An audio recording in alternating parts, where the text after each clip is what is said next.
ఆంధ్రాలోనూ ఒక పాకిస్తాన్ ఉందని తెలుసా? రాష్ట్రంలోని విజయవాడలో పాకిస్తాన్ పేరుతో ఓ కాలనీ ఉంది. 1971లో పాకిస్తాన్తో జరిగిన యుద్ధంలో భారత్ విజయం సాధించింది. అదే సమయంలో పాక్, బంగ్లాదేశ్ విడిపోవడంతో ఇరు దేశాల సరిహద్దుల్లోని అనేక కుటుంబాలు నిరాశ్రయులు కావడంతో అప్పటి ప్రధాని దేశంలోని వివిధ ప్రాంతాల్లో వారికి ఆశ్రయం కల్పించారు. 1984లో నగరంలోని పాయకాపురం ప్రాంతంలో 40 ఇళ్లతో ఓ కాలనీ ఏర్పాటైంది. దానికి పాకిస్తాన్ కాలనీగా నామకరణం చేశారు. భగీరథగా పేరు మార్పు. మన దాయాది పాకిస్తాన్ పేరుతో నగరంలో ఉన్న పాకిస్తాన్ కాలనీ పేరు మార్చాలంటూ కాలనీవాసులు కొన్నేళ్లుగా పోరాటం చేస్తున్నారు. దీనిపై ఇటీవల జిల్లా స్థాయి ప్రజా సమస్యల పరిష్కార వేదిక ద్వారా కలెక్టర్ లక్ష్మీశకు కాలనీవాసులు మొరపెట్టుకున్నారు. దీనిపై ఆయన చొరవ చూపించారు. ఈ కాలనీ కార్పొరేషన్ 62వ డివిజన్లో ఉంది. కాబట్టి కాలనీ పేరు మార్చాలంటే కౌన్సిల్లో నిర్ణయం తీసుకోవాలి.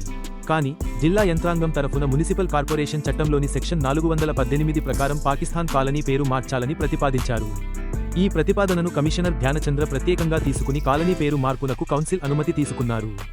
కలెక్టర్ లక్ష్మీశ సూచన మేరకు భగీరథ కాలనీగా నామకరణం కూడా చేశారు.